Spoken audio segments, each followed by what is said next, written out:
Ja, meine Damen und Herren, liebe Freundinnen und Freunde, liebe Gäste, bin völlig überwältigt über diese große Resonanz, die diese Buchpräsentation hier auslöst.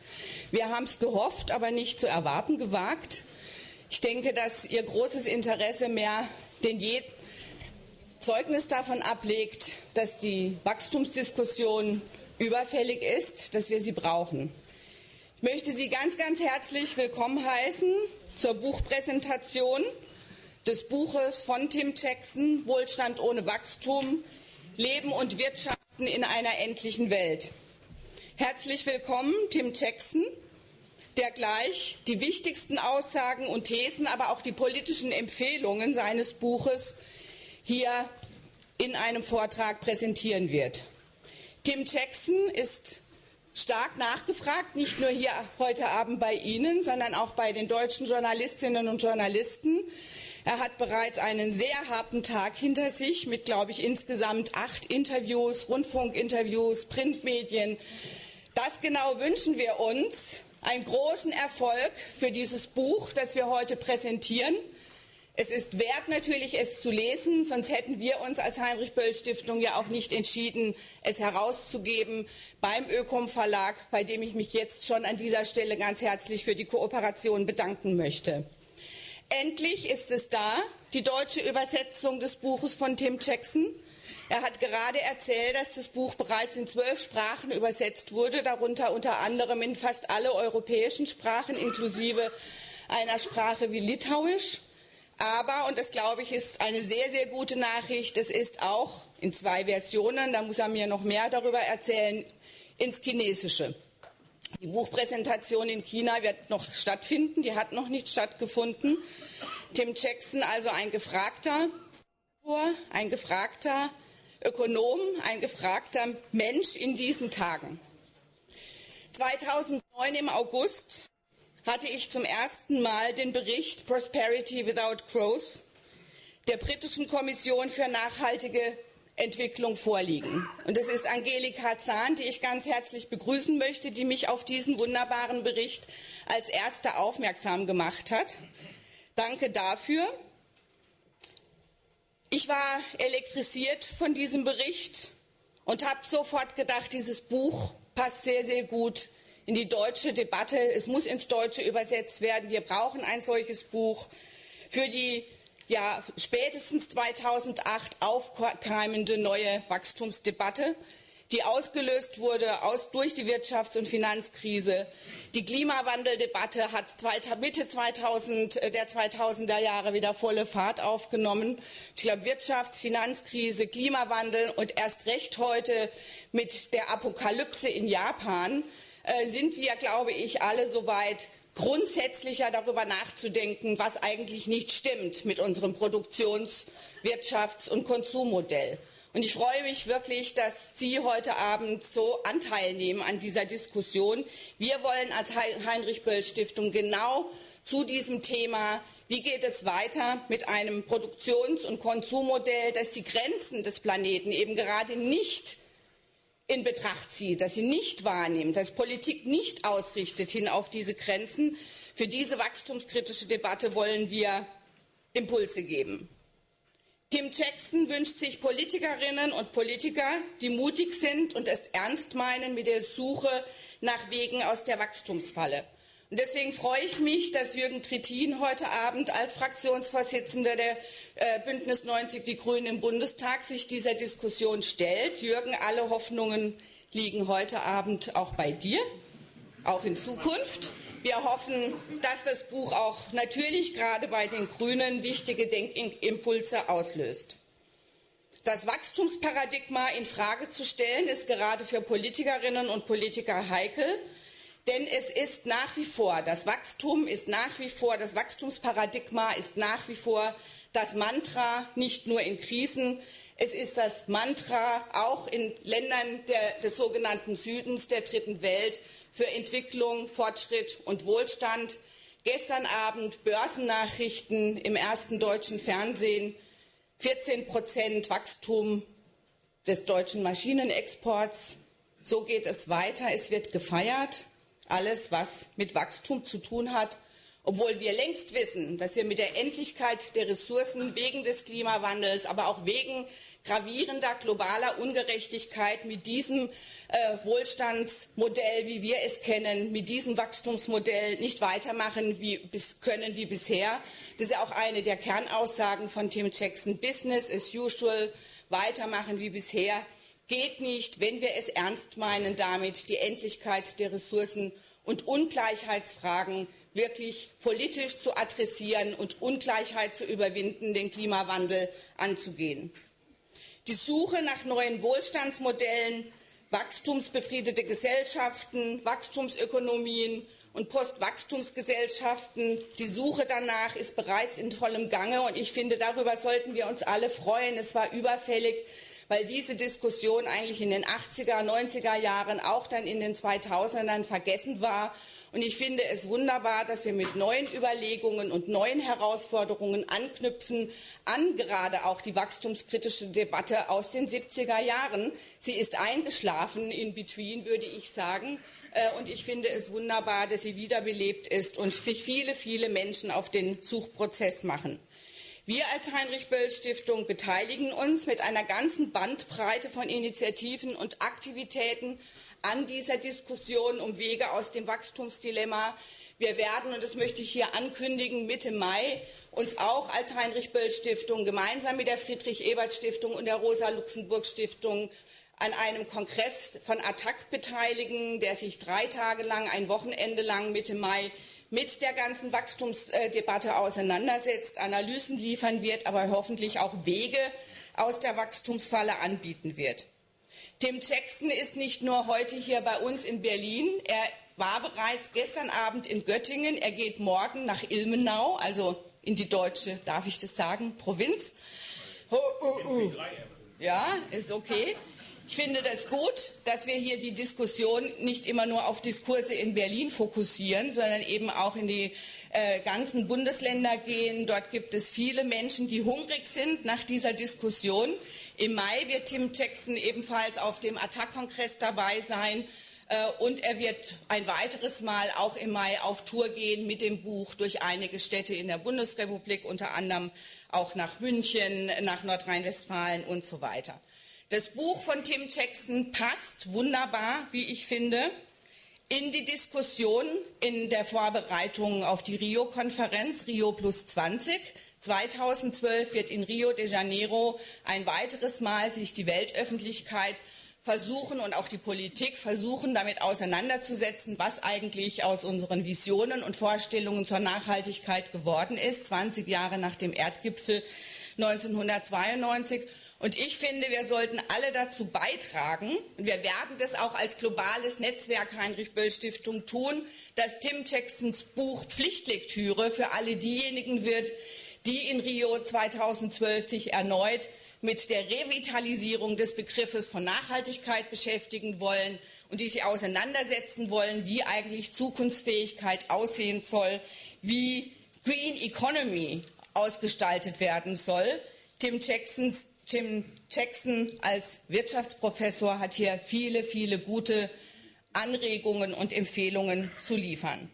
Last but not least hoffen wir sehr als Heinrich-Böll-Stiftung, dass Tim Jacksons Buch vor allem auch ankommt bei den Mitgliedern der Deutschen Enquete-Kommission des Deutschen Bundestages, Wachstum, Wohlstand und Lebensqualität. Diese Enquete-Kommission des Deutschen Bundestages hat sich erst vor kurzem konstituiert. Ich freue mich, dass Mitglieder dieser Enquete hier sind, Hermann Ott von den Grünen, Michael Müller als Sachverständiger in der Enquete. Ich freue mich, dass Sie hier sind. Wir haben heute an alle Mitglieder dieser Enquete das Buch von Tim Jackson bereits geschickt. Sie können sich also nicht drücken darum herum.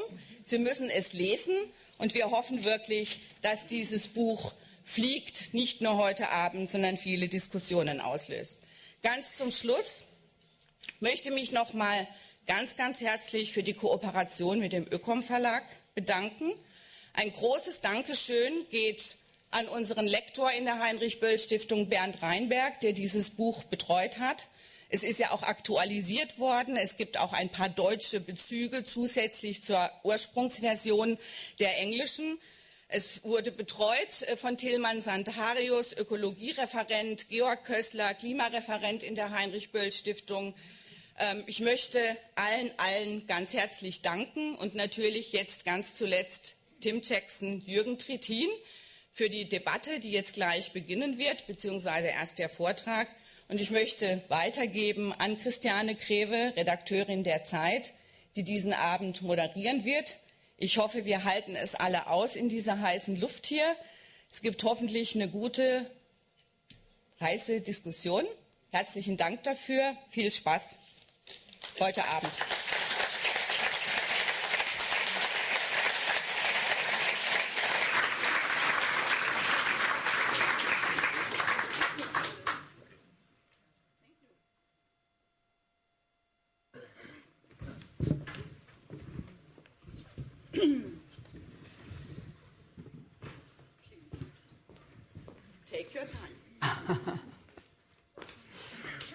Ja, schönen guten Abend. Auch ich begrüße Sie ganz herzlich zu dieser Riesenversammlung. Vorgestellt hat sie mich schon. Sie hat auch sonst eigentlich alles gesagt, was ich sagen wollte. Es liegt also ganz offensichtlich auf der Hand.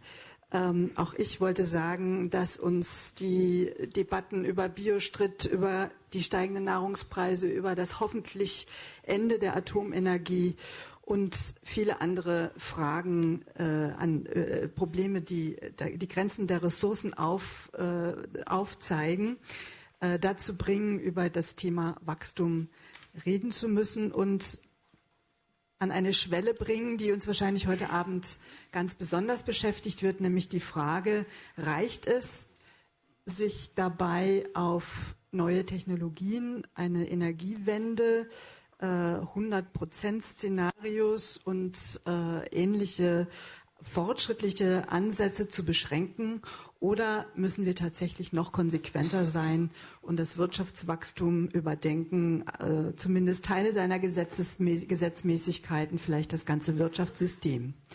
Mit Wolfgang Sachs vom Wuppertal-Institut gesprochen, der bestimmt an diesem Abend auch sonst gern hier wäre, ist das die Jahrhundertfrage.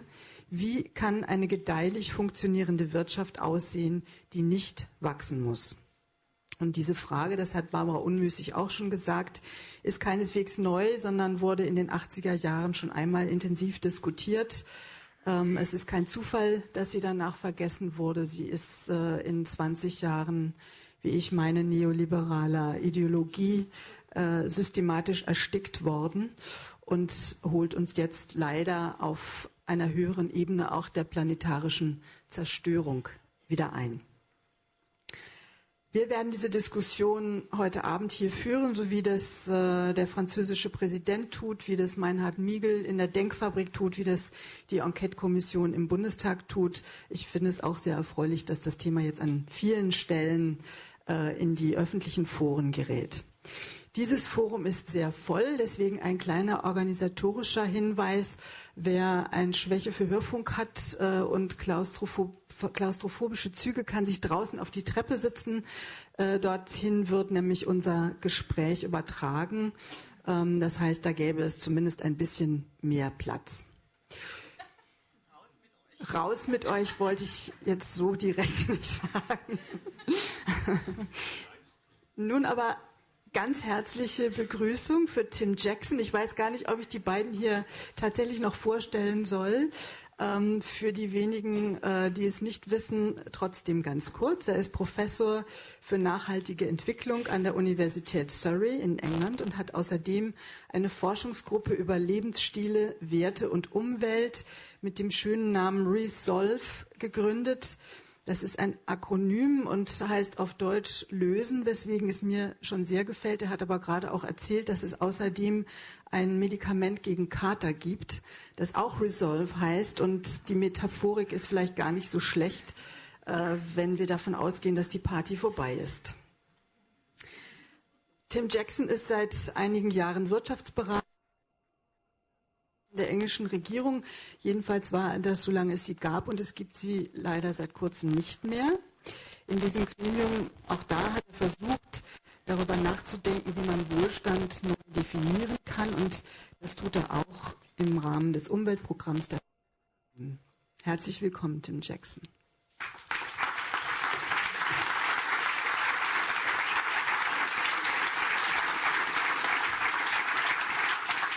Erst einmal vielen herzlichen Dank für die Einladung nach Berlin. Es ist ein Privileg, hier mit Ihnen über Wohlstand ohne Wachstum, Prosperity without Growth, zu sprechen. Und ein Vergnügen zu sehen, dass diese Ideen in Deutschland ernst genommen werden. Ich entschuldige mich gleich, dass ich mein Deutsch nicht über den Abend halten werde. Aber glauben Sie mir, wir werden uns auf Englisch viel besser verstehen. Thank you all the same. Is this the moment, perhaps, for me to admit that I am slightly claustrophobic and to seek an escape from something which is now becoming a sort of phenomenon. Rooms full of people hungry for a conversation that only 2 years ago we were told we could not have. In fact, when the Commission first introduced the idea that it was going to talk about economic growth, the Treasury spokesman got up in the room and said, now I see what sustainability is all about. It's about going back to live in caves. And that visceral reaction, that reaction of the politician against even questioning growth, was actually profoundly influential in the way that I developed the thesis in Prosperity Without Growth.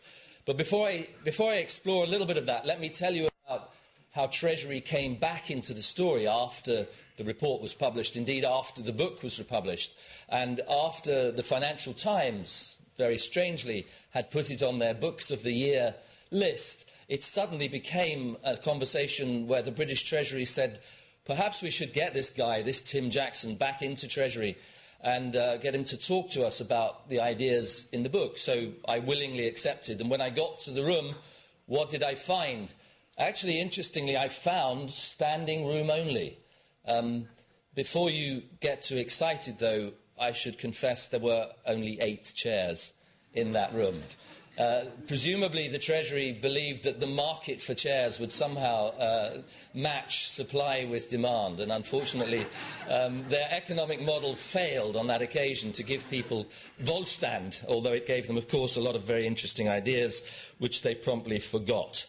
My hope is, of course, though, that what I see here and what I've seen in so many rooms, actually, is a real appetite for what could turn out to be the most important conversation of our times. And as both Barbara and Christina reminded us, this is not a new conversation. It is something that has a long pedigree, that was talked about in the 1970s.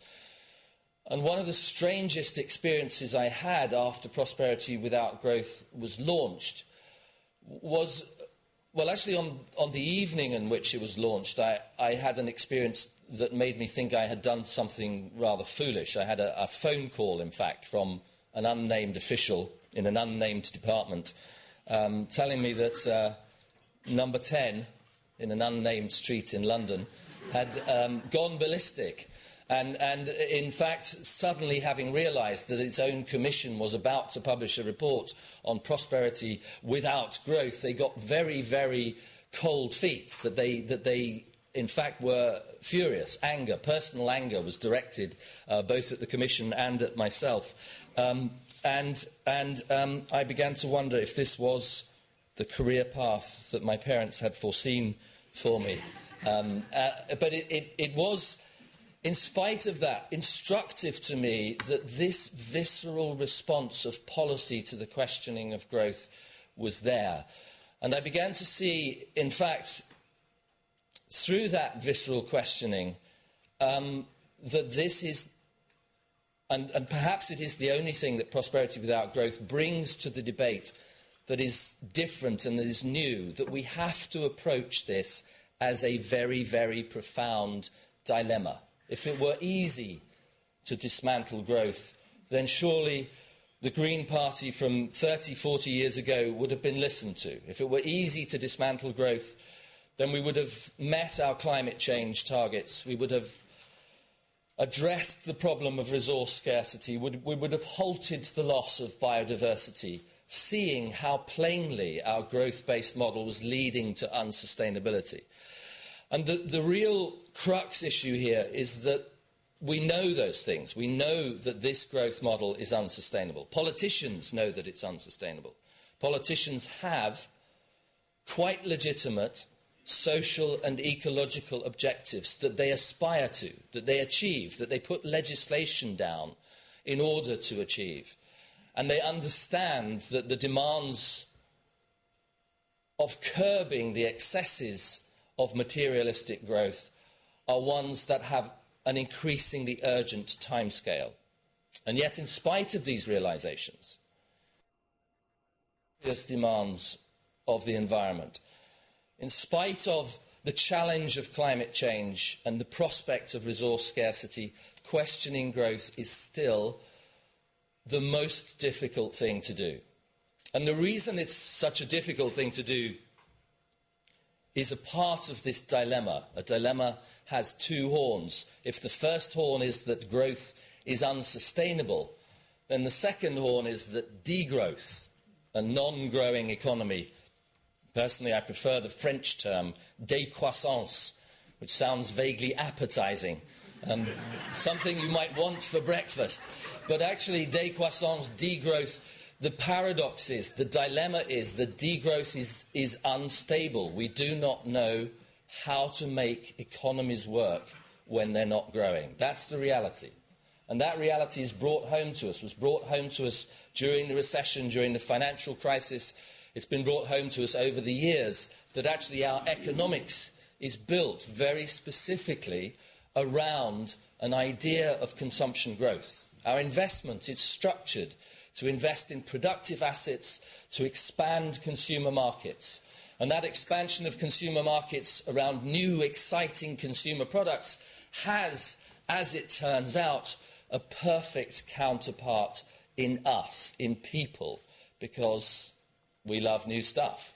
Actually, we are implicated in our own consumption patterns, in our own daily lives. We use material things as a language of goods. We use it to tell each other stories about how important we are, about how much we love each other, about how much we fit in society. We use it to strengthen our identity, to pursue our social links, to have and create a sense of meaning in our lives. And this is the profundity of the dilemma. This is the place where we are implicated in an economic structure, a social logic that says simply removing growth from the equation is not, at this point, a policy option. So I think it's, in fact, important up to a point to forgive politicians. Not all of them, obviously. Some of them are clearly culpable and with no good intent whatsoever, the present company accepted. But it is nonetheless, I think, a dilemma that makes very clear to us that policymakers, that government itself is caught in this trap. It is caught in the dilemma of growth. Just as politicians have a legitimate duty to defend social and ecological goals, so they also have a legitimate duty to protect social stability. And if social stability depends on economic stability, and economic stability depends on economic growth, then it's no surprise to find politicians continually returning to economic growth as their one and only ground truth. This is their point of reference. This is how they know about achieving social stability. This is how they know about achieving electoral support. This is how they know to make public spending work. This is how they know as the basis of taxation. And this structure, the entire structure of government itself, is locked, therefore, is conflicted, deeply conflicted, knowing that growth as we have it is unsustainable, but understanding in visceral terms that to take away growth actually is to risk social instability. So that's the profundity of the dilemma. Now, it's legitimate to ask the question, what is in the political mind, the response to this dilemma, and it's already been referred to. It is basically this idea of decoupling. The possibility, indeed the likelihood, because we live in a capitalist economy, that we will do things more efficiently, that we will achieve technological innovations. All this innovation must be good for something, and one of the things it's very good for actually is doing things more efficiently. So low-carbon technologies, energy efficiencies, resource productivities, these are advances that we need in the transition to a sustainable economy. And the hope of those who would escape from the dilemma of growth is that decoupling is good enough. We are clever enough. We have enough good technologies that we can keep growth going, economic value can keep on increasing, but our resource throughput, our environmental impacts can all decline because of this idea of decoupling. We can decouple our economies from the damaging impacts they have on the environment. Now, this is a very powerful idea. It's not one that I object to in principle. It is absolutely essential to decouple economic activity from its resource and environmental impacts. But the question, well, two questions really. Have we actually ever achieved it? Have we done it in history? Have we achieved any absolute decoupling over material resources in the expansion of our economies? And the paradox here is that we've done lots of efficiency saving. We've done lots of efficiency measures. The decline in the energy intensity of the economy over the last 3 to 4 decades has been around a third. And yet, over that same period, carbon emissions have increased by 40%. So what is going on here? What is the dynamics of this system?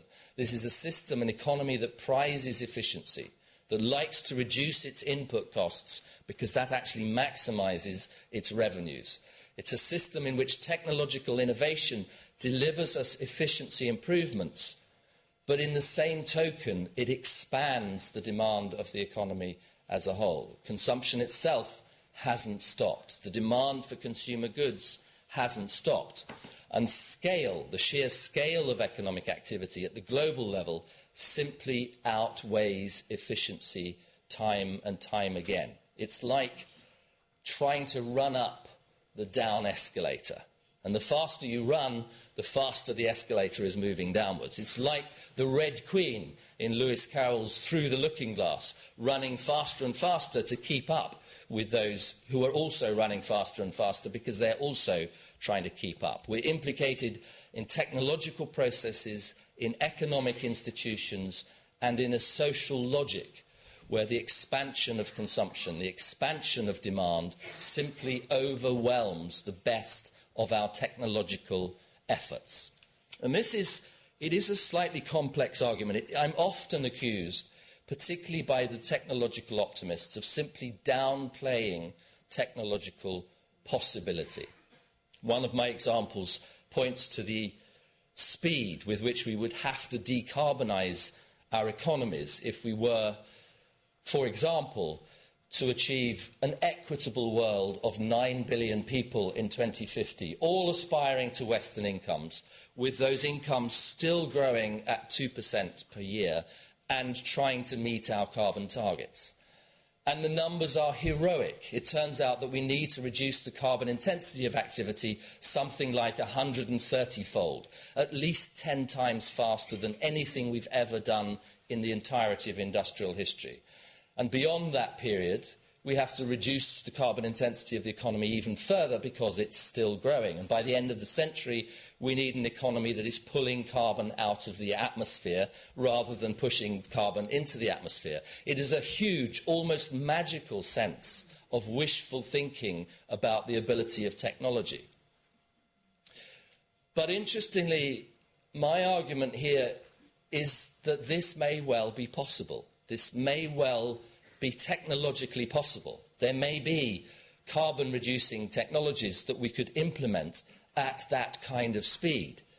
But my question is not whether it's technologically possible, but whether it's possible in this kind of society, with these kinds of economic institutions, with these kinds of economic structures, and with this social logic in which we are so deeply implicated, not just in arbitrary, abstract economic consumption, but actually in a material language of goods, a continual status-driven competition evolving and revolving around stuff, around things, around experiences, around mobility, around travel, around our aspirations for a better life for our children, around our sense of meaning and purpose in our lives, cashed out, quite literally in some sense, through income and the possession of material goods. It's this dynamic that makes decoupling unrealistic,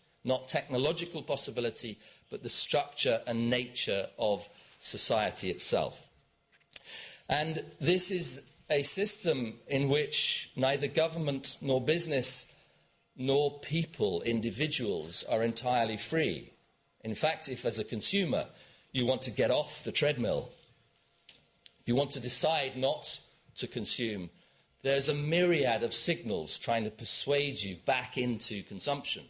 And so at the point of recession, for example, when the instinct of people is not to consume, to concentrate on necessity, to forego luxury, to save instead of to spend, the job of the politician is to persuade them not to, is to ask them to go against their own instincts.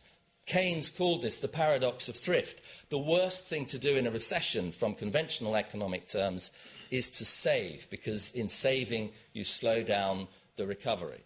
And this is a point, therefore, where we begin to see that rather than the economic system serving the real needs of people, it's much more about the creation of people as consumers, simply to keep the economic system going.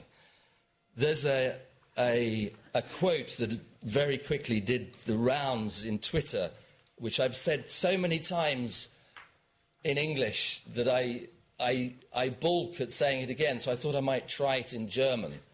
And it goes something like this. Es ist eine Geschichte über uns, über Leute, die dazu gebracht werden, Geld auszugeben, das sie nicht haben. Für Dinge, die sie nicht brauchen, Eindruck zu machen, der nicht hält auf Leute, die sie nicht mögen. And this is the... Thank you for that. It is one of those very strange incidences where you say something from the top of your head, it strikes a chord, and then wherever you go, people either chastise you for not saying it, or tell you that you said it before. But now there is a version of it in German coming from my lips, and you applauded. Thank you so much for that. I don't want to spend a lot of time on the book itself and the prescriptions in the book.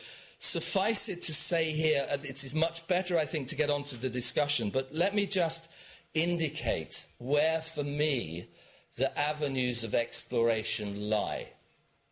I think, firstly, they lie in identifying the profound misunderstanding that sits at the heart of economics. And it's a profound understanding about human nature. It's a sense of human nature which suggests that we are entirely selfish, individualistic, hedonistic, novelty-seeking consumers. And it's a convenient view of human nature because that's who we would like to have to keep this growth-based system going.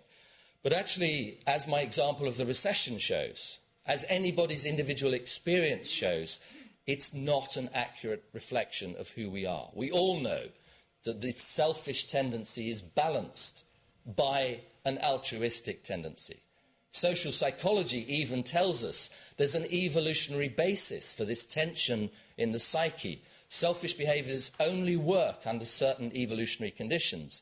And it was, in fact, the altruistic behaviours, the social behaviours, that were fundamental to the success of the human species. We are not selfish individualists. We are predominantly social beings.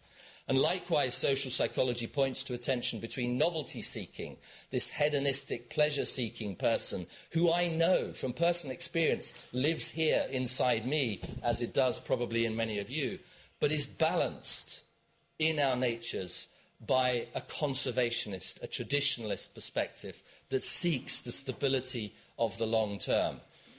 And when you see this, when you see it from social psychology, when you see the evidence in practice, when you know its truth from the wisdom of religious traditions and wisdom faiths for eons, and you seek in your own experience the examples of it, you suddenly see also, I think, where this profound mistake in economics comes from.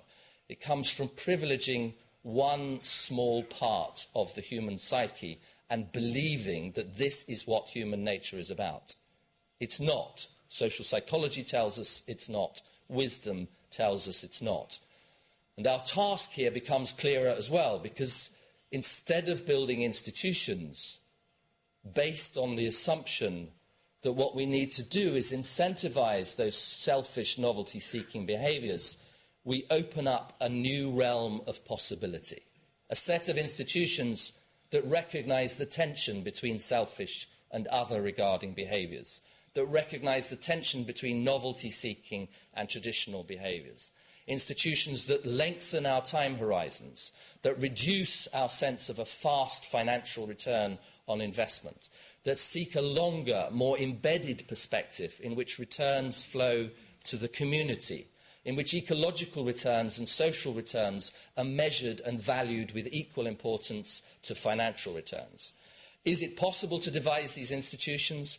The extraordinary thing is they are already being devised. There is what I've called in the book a kind of Cinderella economy, a set of often small-scale, often local activities with explicitly social goals at their heart, structured in different ways, with different legal forms, offering real, valuable services to people in health, in education, in social care, in renovation and refurbishment, in the protection of ecological assets, in leisure and recreation, a set of activities that protects our social spaces and offers us real public goods, places where we have the possibility to flourish as human beings, to prosper, but in less materialistic ways. Do these things already exist? Yes, in embryonic form. But I'm not, of course, arguing that we can achieve this kind of change without political leadership. The needs of policy are huge. The engagement of policymakers is critical. But the centrepiece of that exploration has to be an openness to two things.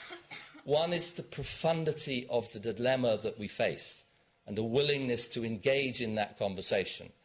And the other is a real and meaningful sense of what prosperity actually consists in. Wohlstand, in jeder sinnvollen Verwendung des Wortes, geht über materielle Bedürfnisse weit hinaus. Wohlstand liegt doch vor allem in unserer Liebe vor unsere Familien, in der Unterstützung unserer Freunde, in der Stärke unserer sozialen Gemeinschaften, in unserer Fähigkeit zur echten Teilhabe am gesellschaftlichen Leben, eine Ahnung von Sinn und Zweck unseres Lebens zu kreieren und zu erhalten. Der Herausforderung für unsere Gesellschaft ist es, Konditionen zu schaffen, die das möglich machen werden. Thank you very much for your attention.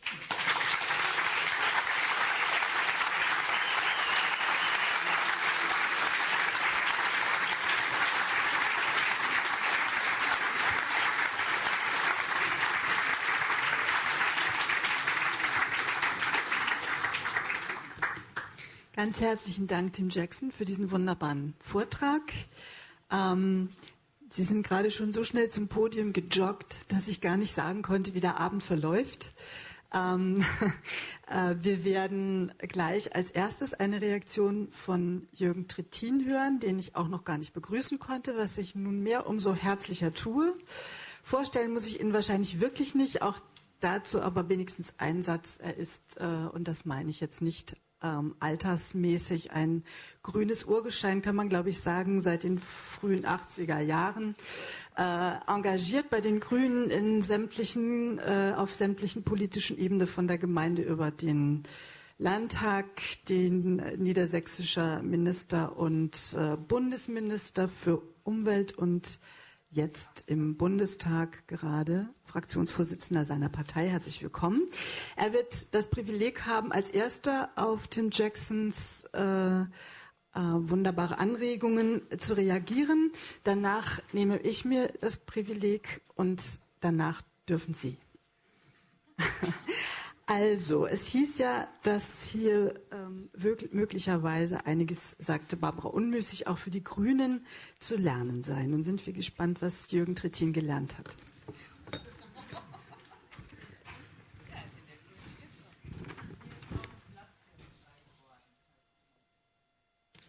Ja, erstmal danke, liebe Barbara, danke der Heinrich-Böll-Stiftung, aber dir persönlich, dass du dieses Buch hier in der deutschen Übersetzung nach Deutschland gebracht hast.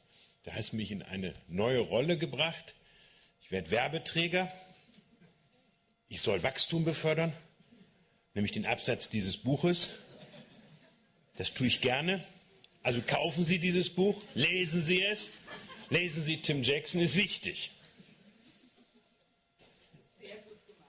Was reitet eigentlich Grüne, für so ein Buch Werbung zu machen und gleichzeitig letztes Jahr im Bundestag eine Enquete-Kommission zu beantragen, zusammen mit den Kolleginnen und Kollegen der Sozialdemokratie, zu Wohlstand und Wachstum. Das hatten wir doch alles schon in den 70er Jahren. Ich erinnere mich noch, ich ging da noch zur Schule, mein sehr konservativer Biologielehrer kam mit dem entsprechenden Buch des Club of Rome. Es war sehr avantgardistisch, wir stritten uns mit ihm, aber wir stellten fest, ja, da ist viel dran. Warum muss man das heute erneut, neu und vielleicht auch ein Stück anders diskutieren? Das hat meines Erachtens mit dem Scheitern von Strategien zu tun. Und dieses Scheitern von Strategien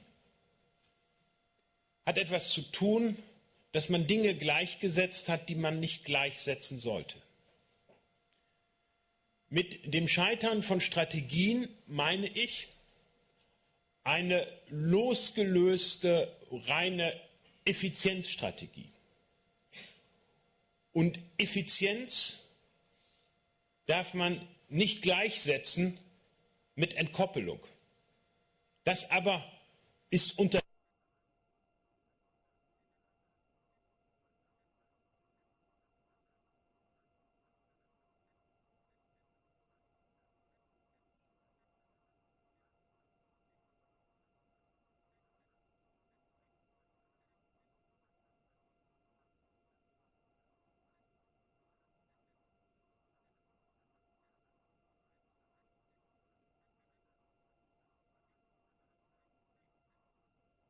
zu einem verblüffenden Effekt. Es gibt nämlich Effizienzfortschritte. Ich will das an einem Konsumgut erläutern. Wenn Sie vor 30 Jahren einen VW Käfer hatten, der wog 700 Kilo, verbrauchte 7,5 Liter Benzin pro 100 Kilometer. Es ist ja dann modern geworden, diese alten Autos neu nachzubauen. Vom Mini zum Mini und vom Käfer zum Beetle. Und da können Sie richtig begreifen, wie erfolgreich die Effizienzstrategie war. Sie hat nämlich dazu geführt, dass man heute ein Auto, was 1400 Kilo, also doppelt so schwer ist, immer noch nur 7,5 Liter Benzin verbraucht. Und da merken Sie, dass Effizienz über diesen Effekt durch mehr insgesamt aufgefressen wurde. Und nun ist es ja beliebt, auch in diesen Hallen immer auf die Autofahrer zu schielen. Aber ich würde für uns allen raten, da doch ein bisschen in uns reinzuhorchen. Selbstverständlich sind Flugzeuge heute viel leiser und viel effizienter als vor 30 Jahren. Aber genauso wahr ist es, dass die meisten von uns zu immer mehr Zwecke immer häufiger Flugzeuge benutzen und das nicht nur berufsbedingt und die wenigsten gleichen das dann auch über Atmosphäre aus. Oder nehmen wir ein noch alltäglicheres Beispiel. In Deutschland haben wir trotz aller Kürzungen von Schwarz-Gelb eine anhaltende Politik, die Gebäude besser dämmt. Also wir haben immer besser isolierte Wohnungen. Gleichzeitig bewohnen wir immer größere Wohnungen. Das heißt, der Effizienzfortschritt wird wieder aufgefressen durch den absoluten Verbrauch endlicher Ressourcen. Das ist eine Effizienzstrategie, die mit dazu beigetragen hat, dass wir trotz aller Effizienzfortschritte und trotz aller Bemühungen seit Rio bis Rio jetzt wieder immer mehr CO2 emittiert haben. Trotz verbesserter Effizienz. Und deswegen plädiere ich dafür, und das ist der Grund, warum wir diese Enquete-Kommission mit auf den Weg gebracht haben, weil wir nach Wegen suchen müssen, aus dieser verfehlten Effizienzstrategie rauszukommen und nach Schritten suchen müssen, wo Entkoppelung dazu führt, dass der absolute Ausstoß von klimaschädlichen Gasen, der absolute weltweite Verbrauch endlicher Ressourcen zurückgeführt wird und nicht einfach nur besser organisiert wird. Da ist für mich, stehen viele Dinge, auch was Instrumente angehen, auf dem Prüfstand. Sie finden in dem Buch von Tim Jackson da eine klare Hierarchie. Und die Hierarchie beleuchtet dann auch gleich die Schwierigkeiten, die damit verbunden sind. Eines der neueren Instrumente von Umweltpolitik setzt ja an exakt diesem Dilemma an. Wir haben eingeführt, nachdem wir es versucht haben, über schrittweise Verteuerung, sprich ökologische Steuern, über auch den Abbau ökologisch schädlicher Subventionen, da ist auch ganz viel Luft drin. Aber das eigentlich Neue war die Einführung des Emissionshandels. Das hat zum ersten Mal ein Prinzip institutionalisiert in Europa, dass Verbrennungsanlagen über 20 kW eine auf jede Gesellschaft bezogene definierte Menge an CO2 haben. Die darf nicht überschritten werden. Wer dies nutzen will, muss am Ende dafür zahlen. Und jetzt kommt ein ganz interessanter Prozess obenauf. Diese Menge wird schrittweise reduziert, jedes Jahr um 1,7%. Ich bin der Auffassung, das ist nicht schnell genug. Es geht aber hier ums Prinzip, nicht um die Geschwindigkeit. Ich glaube, und ich werbe für dieses Buch, weil es ein sehr starkes Plädoyer ist, solche Instrumente zu nutzen und zu überlegen, wo man dazu auch weitere Schritte machen kann. Ist dies nicht ein vernünftiges Vorbild, beispielsweise für ein internationales Klimaregime? Da liegt es doch auf der Hand. Wenn ich sage, ich darf 2-Grad-Ziel will ich einhalten, das heißt, ich darf nicht über 450 ppm CO2-Konzentration in der Atmosphäre haben. Dann kann ich das ausdrücken in Tonnen. Und dann muss ich die Tonnen, die jährlich noch weltweit emittiert werden, doch versuchen zu limitieren. Das setzt dann, wie Tim Jackson bemerkte, mutige Politiker voraus. Ich erinnere mich noch, und ich war selber erstaunt drüber, manchmal ist man nicht mutig, sondern nur naiv, als wir den Emissionshandel einführten, was da passierte. Die Partei von meinem geschätzten Freund Michael Müller, er nicht, er war immer schon anders, organisierte in Nordrhein-Westfalen, obwohl sie in einer Koalition mit meiner Partei war, zusammen mit der CDU, der Opposition, zusammen mit den Metallarbeitgebern und zusammen mit der IG Metall in Duisburg einen Fackelzug gegen Trittin, der über den Emissionshandel das Ende des Industriestandorts Deutschlands einleiten wollte. Nur damit Sie ein Gefühl dafür haben, welche politische Dimension da drin steckt, wenn man ernsthaft daran geht, Emissionen zu begrenzen und endliche Ressourcen auf diesem Globus gerecht verteilen zu wollen. Nur das wird eine Voraussetzung dafür sein, wenn man tatsächlich zu einer Ökonomie kommen will, die Wohlstand ohne Lasten für künftige Generationen organisiert. Das ist doch die Herausforderung. Nun führt das auch in ein Dilemma. Wenn ich das nämlich ernsthaft angehe, kann es passieren, dass ich damit Wachstum erzeuge.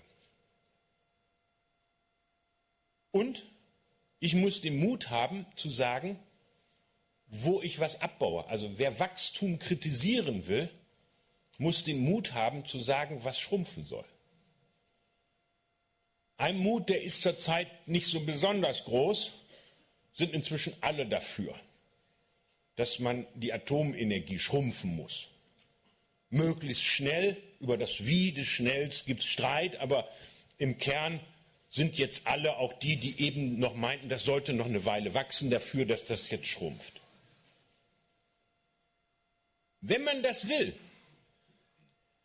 dann muss man in einer solchen Gesellschaft dafür die Voraussetzungen schaffen. Das ist keine triviale Aufgabe. Ich muss zum Beispiel die Blockade von Windstrom im Süden, Bayern, Baden-Württemberg und Hessen, aufheben. Ich muss mich für bessere Verteilnetze, die auch beide Richtungen Strom transportieren können, also von der Photovoltaikanlage in die Stadtwerke und nicht nur in die eine Richtung, von den Stadtwerken in den jeweiligen Haushalt hinein. Ich brauche stärkere Mittellastnetze. Ich brauche Speicher. Ich laufe auf ganz neue Zielkonflikte zu. Und was muss ich tun? Ich muss sehr viel Geld in die Hand nehmen. Die erneuerbaren Energien in Deutschland investierten vor kurzem 30 Milliarden jährlich über den Daumen. Wenn ich diesen Prozess des schnellen Schrumpfens der Atomenergie machen will, wird es mehr werden müssen. Wie bildet sich das ab? In Wachstum. Wir kreieren mit dem Schrumpfen der Atomenergie ein ökonomisches Wachstum, was weit über das hinausgeht, was wir an Wachstumsverlusten in der Branche haben. Nun ist das ein einfaches Beispiel, weil inzwischen alle der Auffassung sind, ja, wir wollen das nicht mehr, jedenfalls in Deutschland. Und denken Sie das weiter.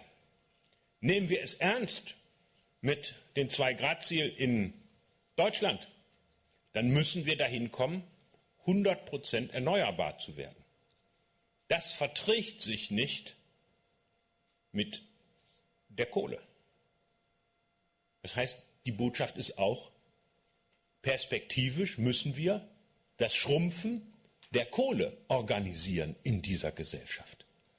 Und dann werden sozusagen die Unterstützung und die Auseinandersetzung, die wir jetzt haben, schon eine sehr viel schärfere.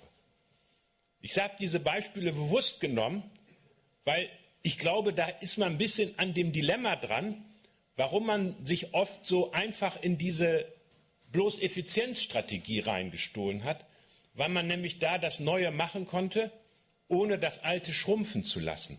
Und genau dieses alte Schrumpfen, das geht nicht mehr. Vorletzte Bemerkung, wenn Barbara schon auf die Uhr geguckt hat.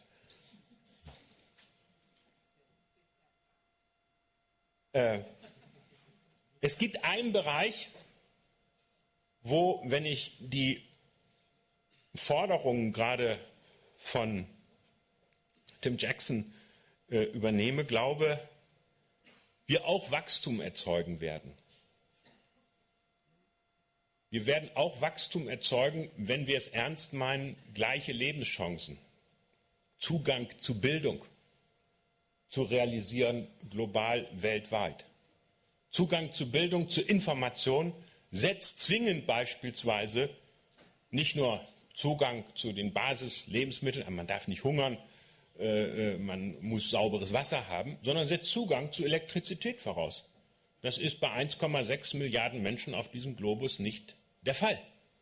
Eine Elektrifizierungsstrategie auf der Basis CO2-freier Stromerzeugung mit erneuerbaren Energien ist ein gewaltiger Wachstumsschub für diese Gesellschaften. Da reden wir auch von Wachstumszahlen im zweistelligen Bereich eher.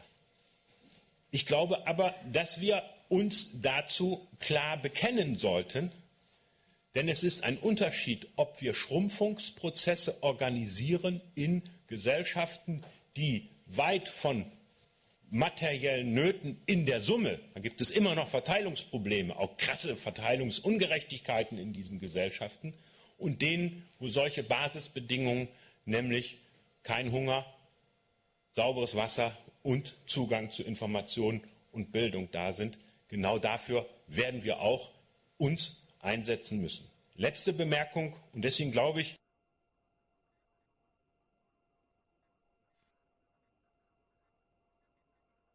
das Instrumentarium von Umweltpolitik ergänzen müssen durch Strategien zur Begrenzung der Macht der Finanzmärkte. Man wird nicht drumherum kommen, wenn man diesen Umbauprozess organisieren will und Investitionen in nachhaltige, langfristige Umbau, in ökologische Erneuerung nennen, dann darf dieser Wirtschaftssektor nicht nach wie vor so hoffnungslos unterlegen sein gegenüber den Renditeerwartungen eines entfesselten Finanzmarkts. Das heißt, es geht darum, überschießende Liquidität, spekulative Anlagen, über eine Finanztransaktionssteuer, über stärkere Besteuerung von Vermögen, von Erbschaften. So etwas abzuschöpfen, ist eine Grundvoraussetzung, damit diese Schrumpfungsprozesse auf der einen und die Wachstumsprozesse auf der anderen Seite steigen können.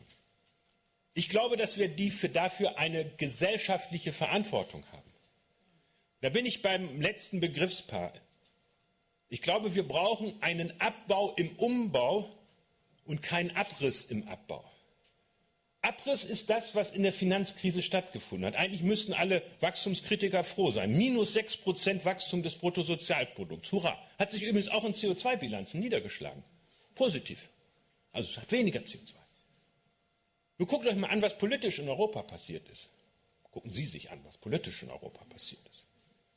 Infolge der Finanzkrise ist nicht in einer Gesellschaft eine sozialstaatlich, bürgerrechtlich und ökologische Regierung gewählt worden, sondern es sind nur Mitte-Links-Regierungen abgewählt worden und zum großen Teil rechtspopulistische, neoliberale Gesellschaften gewählt worden. Das heißt, die Angst, dass aus einer solchen Entwicklung nicht der Umbau mit einem Mehr an Leben entstehen könnte, sondern ein Verlust von Lebenschancen, hat eine politische Dynamik nach rechts und in die entgegengesetzte Richtung ausgelöst. Noch nie war Klimapolitik in Europa so schwer, wie es heute ist. Und deswegen glaube ich, dass wir dafür eine sehr große Verantwortung haben, solche Prozesse so zu organisieren. Das Ziel muss sein, diese Balance, wie Tim Jackson das gesagt hat, zwischen dem Egoismus, der in uns allen steckt, und dem Altruismus, den wir auch leben wollen, dem solche Rahmenbedingungen zu geben, dass man sich zwischen diesen beiden Dingen vernünftig entscheiden kann. Und dann bin ich wieder beim optimistischen Menschenbild von Tim Jackson. Vielen Dank.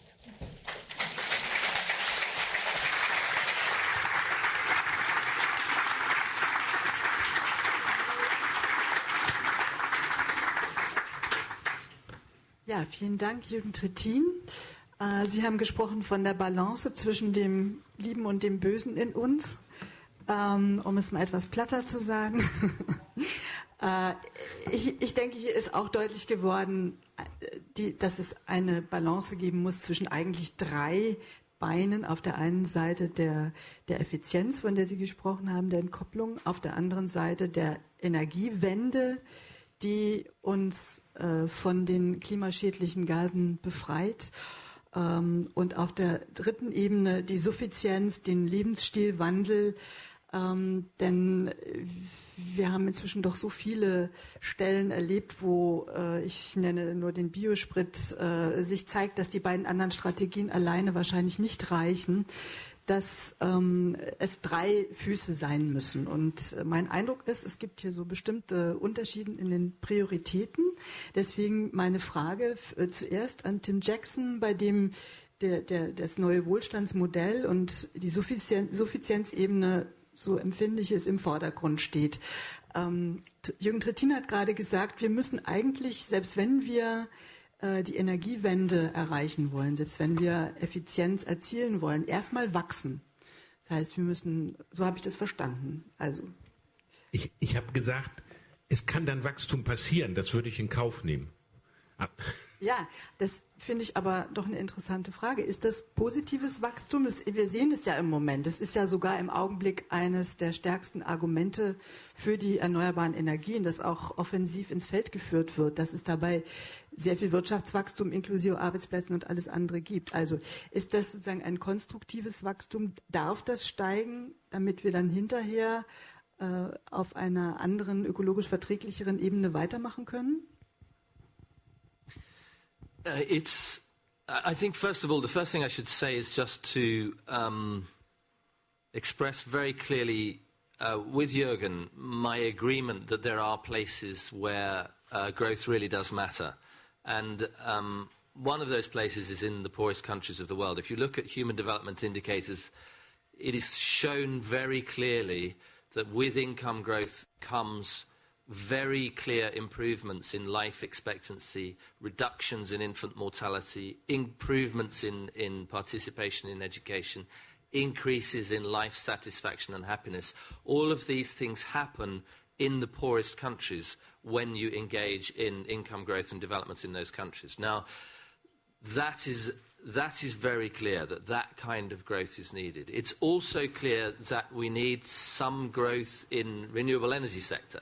It's clear, it should be clear from my exposition that I'm arguing for some growth in what I've called the Cinderella economy, sectors of the economy that really cater to the services that people need and desire, which at the moment are savagely neglected in conventional economic terms. So there is very much a sense in which some things will grow. The argument about without growth is about the aggregate level of economic activity in the rich economies. And I have to be absolutely clear about that. This is the place where we're being asked to rethink and to restructure a growth-based dynamics. The growth-based dynamics that says social progress, even in the richest economies, means the growth in the GDP. And that is the challenge.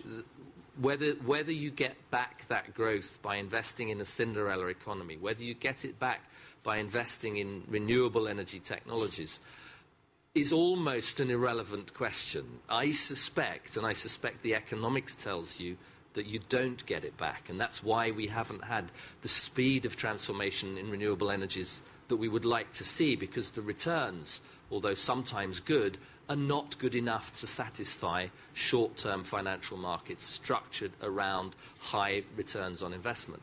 And likewise, the service-based industries tend to be places where it's difficult to achieve the productivity growth that investors demand of financial funds. And so my argument is not against growth anywhere. That would be a ridiculous proposition. It's not against growth in the poor countries. It acknowledges that there are some things that will grow and will change and will expand even in the rich nations.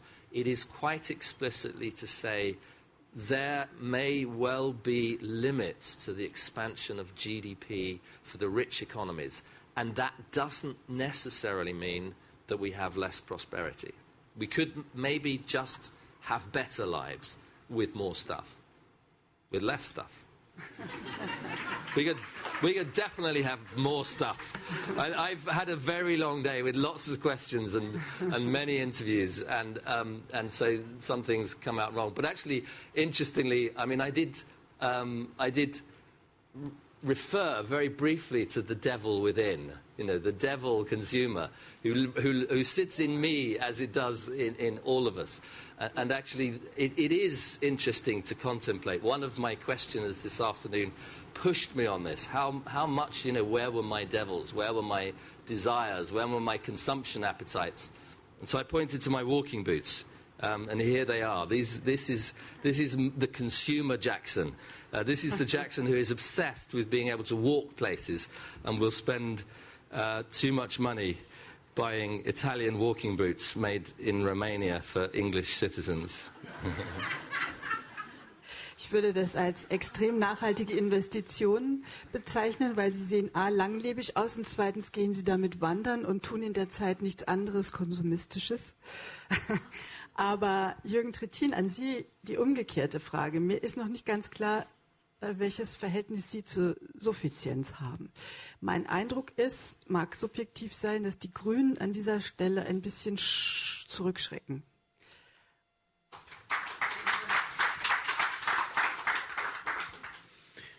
Das ist immer eine Frage der Betrachtungsweise. Ich bin neulich, als ich in Baden-Württemberg im Wahlkampf unterwegs gewesen war, gefragt worden, da gibt es das Vauban-Viertel in Freiburg, eine ehemalige französische Kaserne, jetzt ökologisch umgebaut, sozial sehr homogen, autofrei. Da wird in vielfacher Hinsicht der Versuch gemacht, Suffizienz zu praktizieren.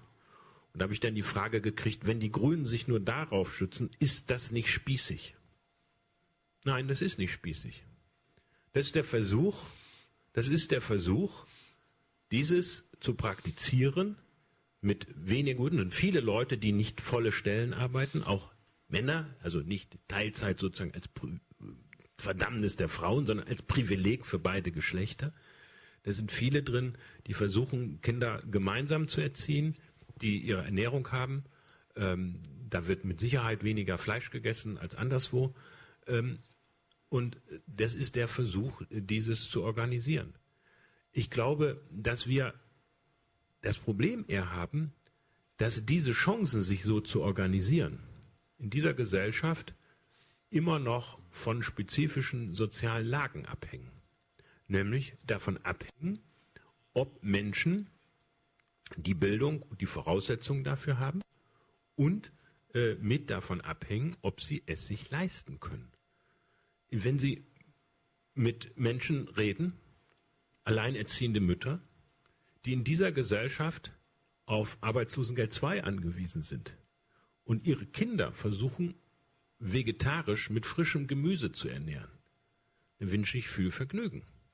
Also das ist keines, sondern diese Menschen sind fast durch Preise genötigt, in ihrem Verhalten auf schlecht produziertes Fleisch, was entsteht durch die massenhafte Verfütterung von Soja aus Brasilien, dieses zurückzugreifen, weil es kostengünstiger ist. Das heißt, wir haben eine Verantwortung, Menschen zu Suffizienz auch zu befähigen und Suffizienz nicht nur zu predigen.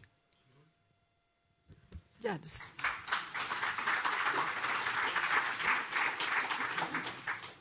Vielleicht darf ich noch eine Nachfrage dazu stellen.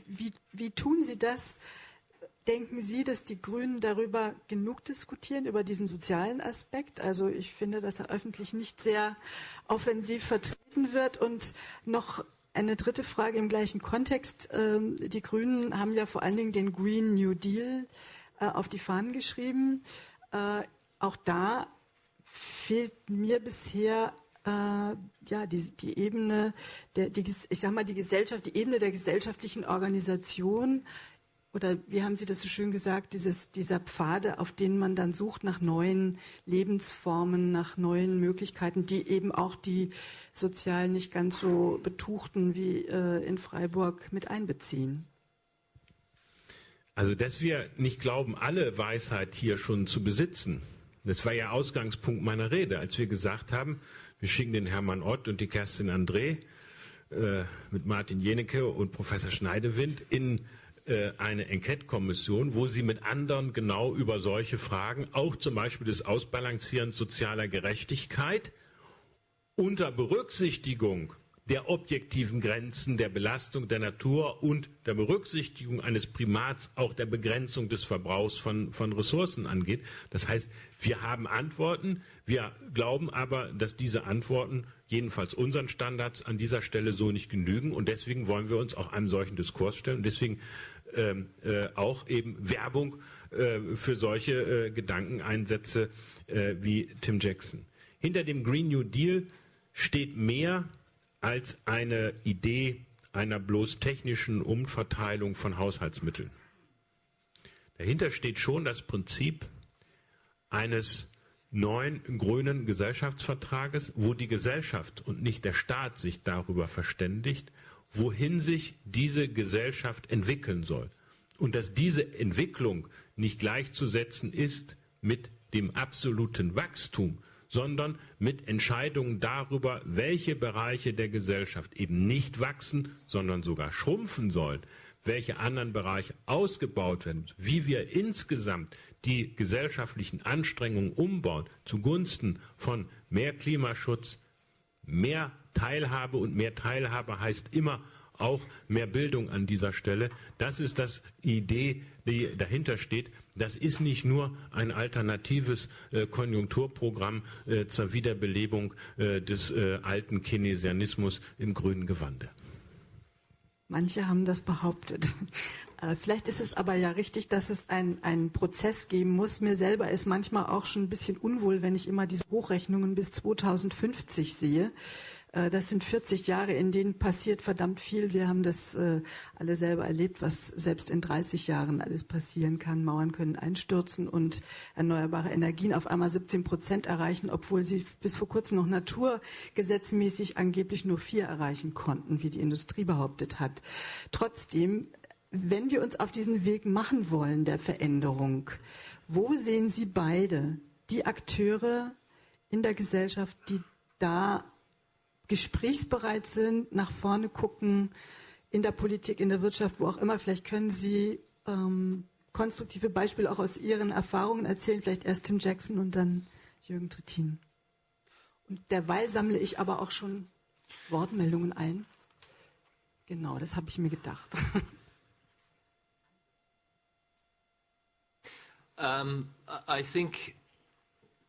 I think we have to look for change and leadership in all sorts of different places, and one of the cases that I've made is that there are already forms of what we might call social experimentation, different forms of enterprise, different organizations of enterprise. And many of the interesting ones that I've been looking at personally have been around the financial sector. I was very pleased to hear Jürgen's endorsement of the need for reform of the financial sector. The question of investment is absolutely key to a new economics, as it was key to the failure of the old economics. Investment in the old economics was prosecuted through financial markets seeking fast returns through productive assets that expand consumer markets. Investment in the new economics must return the notion, the real value of the word investment as the principal relationship between the present and the future. It must invest in protecting the assets that we need, the natural assets, the social assets, the financial assets that we need from which prosperity will flow. What does that mean in practice? I think it does mean partly this reform of the financial sector. It means engaging in financial prudence. And there are very good reasons for doing that. The countries who did better through the crisis were the ones who had more financial prudence before it. There's absolutely no doubt about that. And I hang my head in shame that the UK was not one of those countries. It engaged in completely the opposite strategy.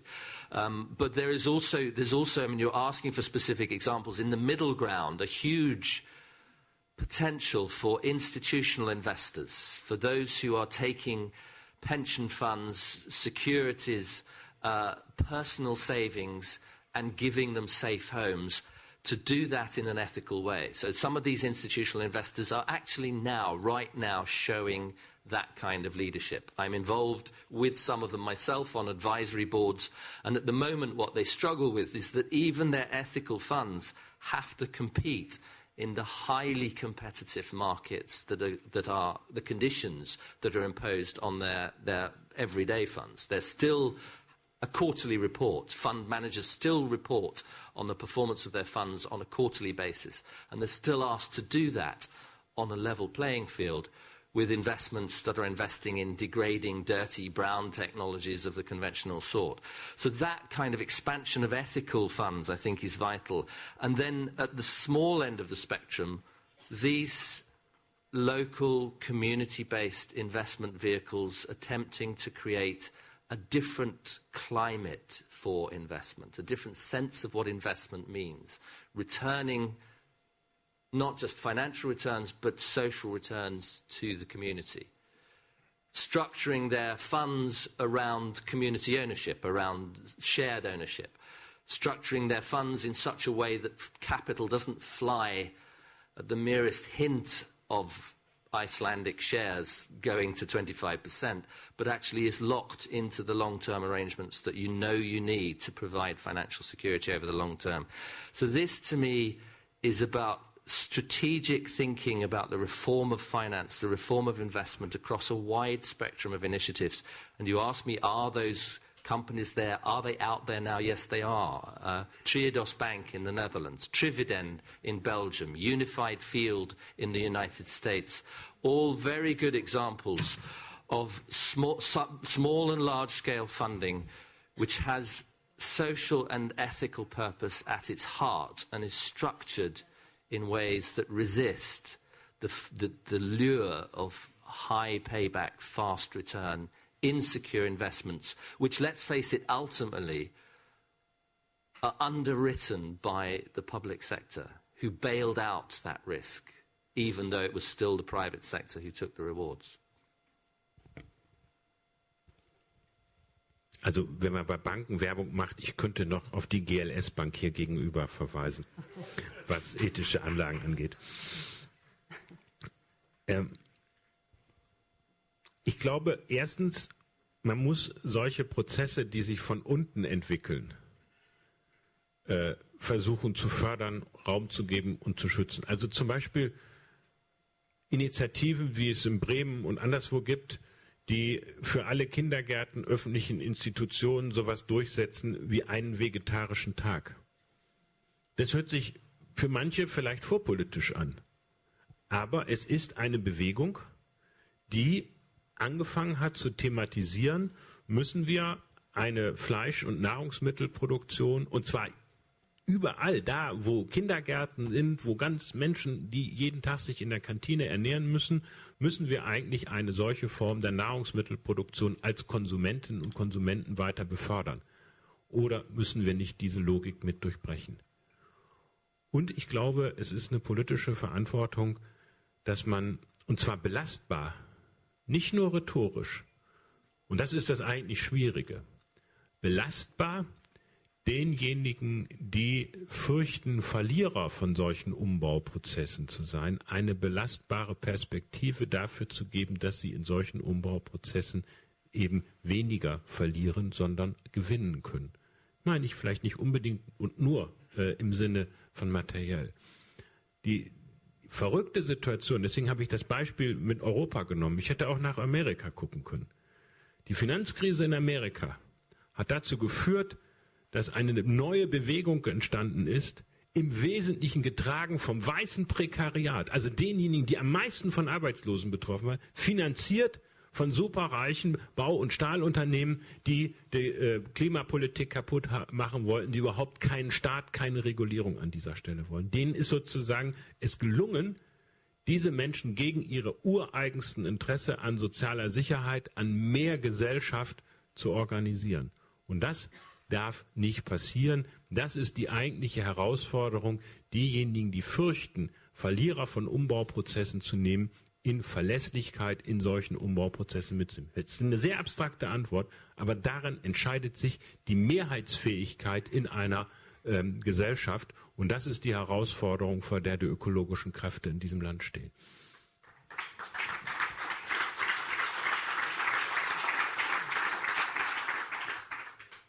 Ja, es gibt zahlreiche Wortmeldungen und ich bitte vielleicht erst mal 3 zu sammeln und dann machen wir die nächste Runde. Sie hatten sich zuerst gemeldet, dann habe ich hier Hermann Ott gesehen und ganz, ganz hinten war der dritte. Okay. Tun Sie uns allen den Gefallen, sich sehr, sehr kurz zu fassen und auch wirklich Fragen zu stellen. Sie haben alle schon unter Co-Referenten gelitten, ich bin sicher. I'm Jenny Appel. Okay, Jenny Appel, I'm a student of Environmental Change and Management. I'm going to ask my question in English. I found it quite interesting because Tim Jackson was speaking quite a bit about paradigm shift, and Jürgen Trittin was speaking more about incremental change, and that maybe shows where German politics are at this stage. But maybe, Tim Jackson, you could speak a bit more about concrete measures of kind of re-engineering the system. How could such a process be undertaken? I mean, is it 4 days week of work a week, or is it like what's possible? And also, just one comment. I think it's quite dangerous to associate this book maybe too much with the Greens, because I think this debate needs to be discussed at a much more general level above party politics. And how could such a debate be kind of held at the German level, involving all players and kind of moving beyond party politics? I know in the UK you have the Climate Change Committee that moves away a bit from party politics, and maybe you could elaborate on that a bit as well. Thank you. Vielen Dank. Hermann Ott. Ja, Kurze Vorstellung habe ich noch vergessen zu erbitten. Achso, ja, Hermann Ott für die Grünen im Bundestag und da in der Enquete-Kommission. Maybe in English, because I would like to pose my question to Tim Jackson. And I've come from the Wuppertal Institute, where we've worked on this for some time. And maybe Wolfgang Sachs actually has found the best and most precise expression for what you want to say before. And it says in German, besser leben statt mehr haben. Living better instead of having more. And that was in 1996, in the first book on sustainable Germany. He had a stroke. Unfortunately, Wolfgang cannot be here a year ago. And he's badly missed, actually, in this discussion. Thanks a lot. We've got you here. Jürgen Trittin has said a lot about the political difficulties arising around that, and I don't want to repeat that. But it is one of the...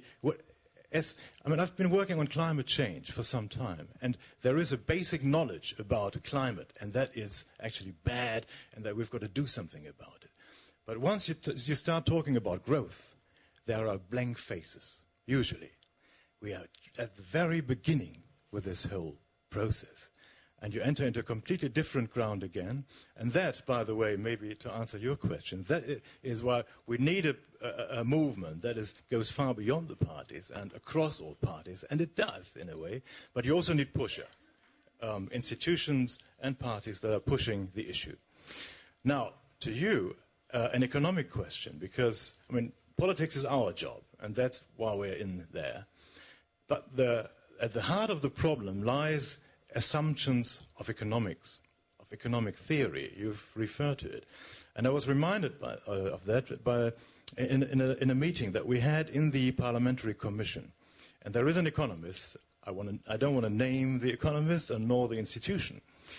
And he said, decoupling can never be an aim of economic policy.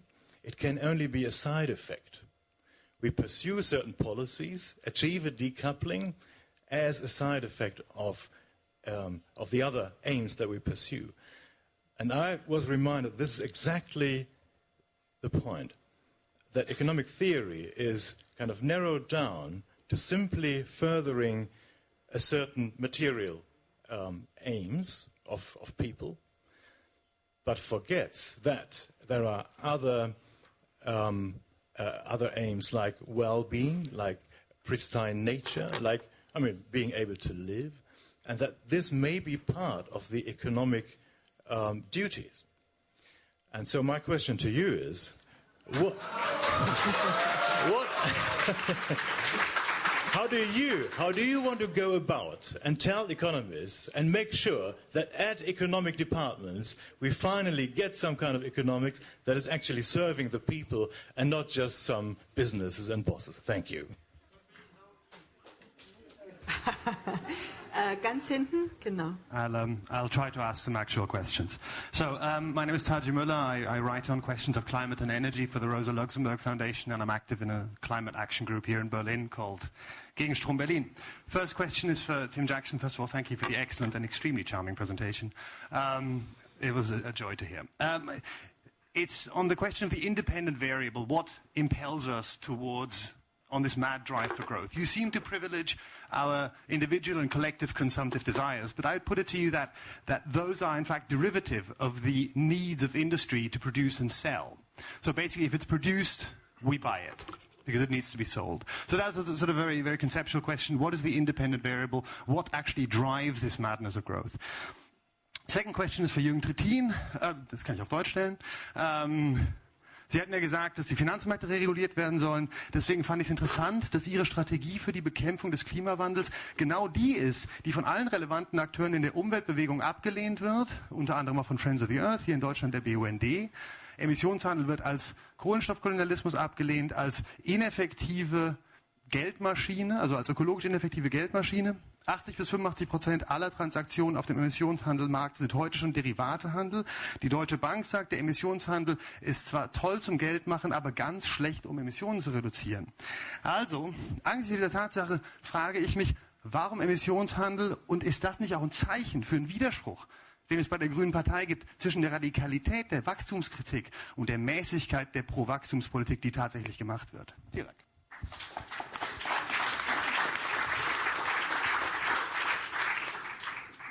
Gut, vielleicht erstmal die Antworten. Tim Jackson. Yeah, thank you. First of all, I think you're right that it has to be a broader consensus. I don't have any problems with the Green Party leading that consensus, and in fact, it's fantastic. Actually, the Enquête Commission is a broader mix of people. It isn't simply a device for green politics. But I'm also aware that actually thought leadership is probably going to, at least in part, come from the Green Party in relation to ecological objectives. And I think that's not a bad thing. The building of that consensus is a huge challenge for the Green Party, but it's one that I think is timely and is possible given the kind of credibility that the Green Party has built in pragmatic terms over many years in countries like Germany, sadly not in my own country. But that pragmatism is about, you're right, that pragmatism is about concrete measures. It's about engaging in, to some extent, incremental changes. So prosperity without growth sets out the broad dimensions of change. It sets out philosophical aims. It sets out structural dynamics that are profoundly wrong in the existing system. And it asks the question, where are the points of intervention? And those points of intervention, I think, are in three broad places: establishing the ecological bounds on economic activity, which we simply haven't done. And economics, as Hermann indicated, is very poor at doing. It sees no role within economics for ecological limits. And that is an interesting, it's just a contingent historical fact. The classical economics actually had within it a factor called land, which represented the resources that were required for production. Neoclassical economics exported land from its production function and from its theoretical framework and believed itself capable of producing unending welfare without any reference to the material resources that create that welfare. And that was a wrong departure. It was a wrong turn in economics, and it is a turn that I think has to be corrected and can be corrected within economics itself. I'll come to the question of how we might achieve that a bit later on. But in terms of concrete measures, the concrete measures are, in fact, can be very specific things around accounting, around financial prudence, around measuring returns on investment, around incentivizing the kinds of institutions that reflect community benefit, around the national account system itself, in which we've seen a great deal of activity, around dismantling what I see as perverse incentives for people to consume, and in particular around a project to build a viable, sustainable economics that doesn't rely on consumption growth. That is a key task. It emerges out of the analysis in Prosperity Without Growth very, very clearly. And you're right to point to it as an intellectual task, a task for economics. one of the most fascinating things to me has been how saying this has drawn economists, to some extent, some of them out of their shells. People saying, I've taught economics for 25 years, I've never really understood why we have to have a growth-based model. And on the other end of the spectrum, kids, economic students, coming to me in year 2 and 3 of their degree saying, I'm not getting the economics that I want. Where can I learn this economics? A demand, in fact, for a different economics, an economics fit for purpose.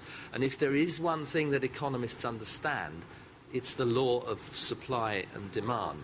So if the kids are out there demanding a new economics, to answer your question, Herman, that is how we will get a new economics in part. But we will also get it, I think, through what has now become almost a holy grail amongst ecological economists for a macroeconomics of sustainability, for a macroeconomics in which sustainability is not built around endless consumption growth. These are intellectual tasks. They're actually hugely exciting ones. They're ones that command the attention of young students and indeed of engaged professionals. And so my sense is that that shift is already happening, that economics is being built.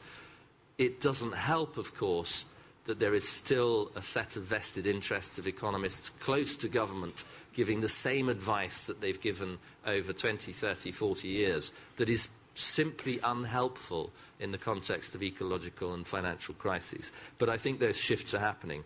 Is consumer demand derivative on the need of producers to produce? Yes, to some extent. I mean, that's a very strong historical case that you can make, that the argument of the hidden persuaders, the crisis of production, that suddenly we're capable, through technological efficiency, of producing a whole bunch of stuff. We need people to buy it. We need consumers there. And that still remains the case to some extent. And part of my argument was exactly that we're persuaded into consumption. We're not entirely persuaded unwillingly. It's more as though we are kids in the candy shop. There is a desire for candy, and that desire for candy is not exactly hardwired in us, but is an appetite that exists within the human soul. So the mistake is to categorize all of our desires in those terms and to build all of our institutions in order to promote it. And you're right, of course, to suggest that part of the reason for that is to keep producers happy and to expand the markets that we need for the economy. But a part of what I'm addressing is that it is a more serious challenge than that, because our social organization has built employment, it's built livelihood, it's built social logic, it's built our conversations with others, it's built social status out of this very materialistic consumer-based society. So when you ask for dependent and independent variables, it's a very, very complex territory. But the thrust of the argument is our need to address both the social logic and the institutional context, which demands us to be consumers, and actually to free ourselves at last to be human beings.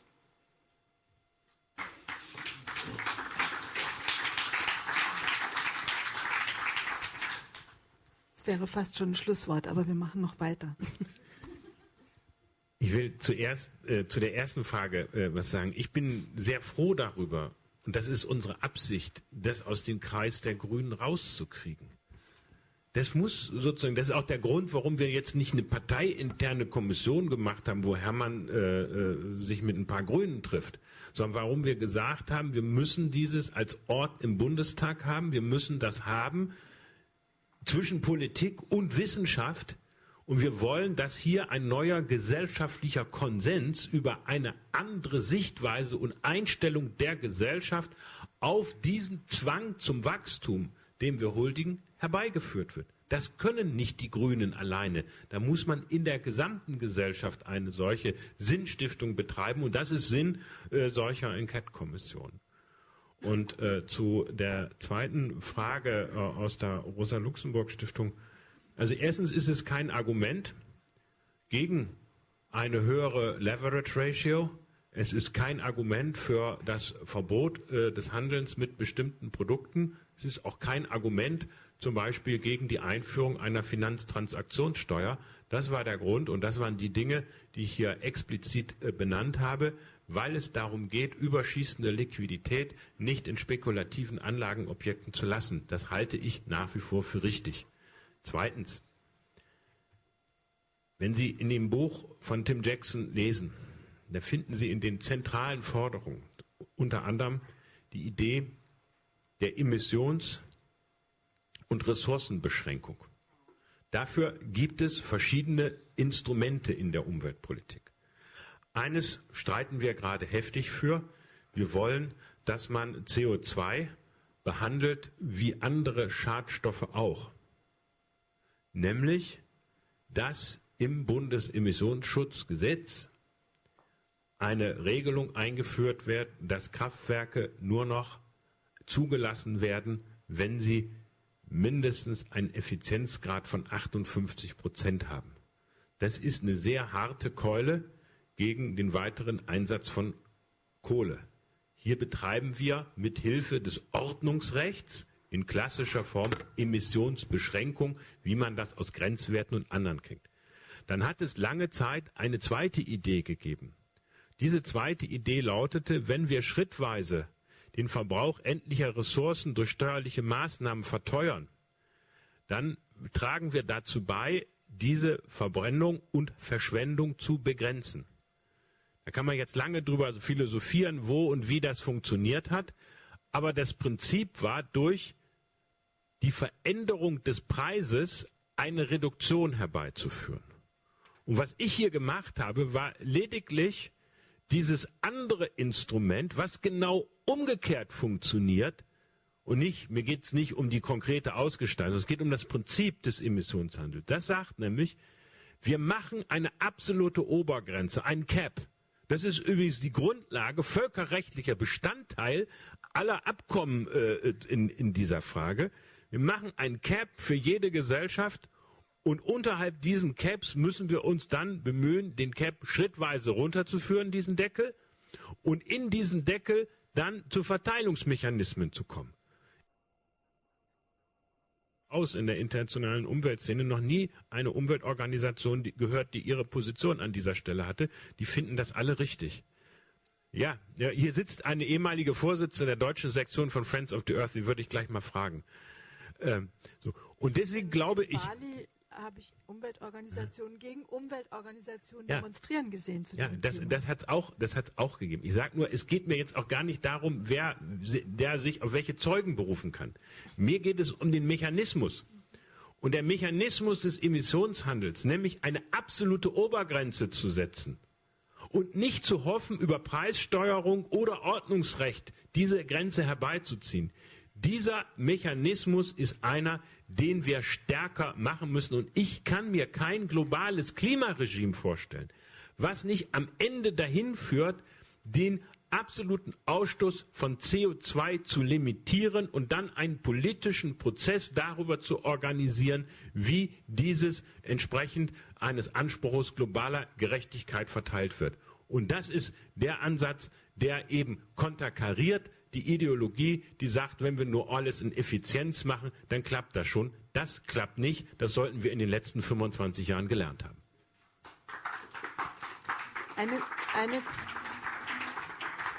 Eine kurze Nachfrage vielleicht.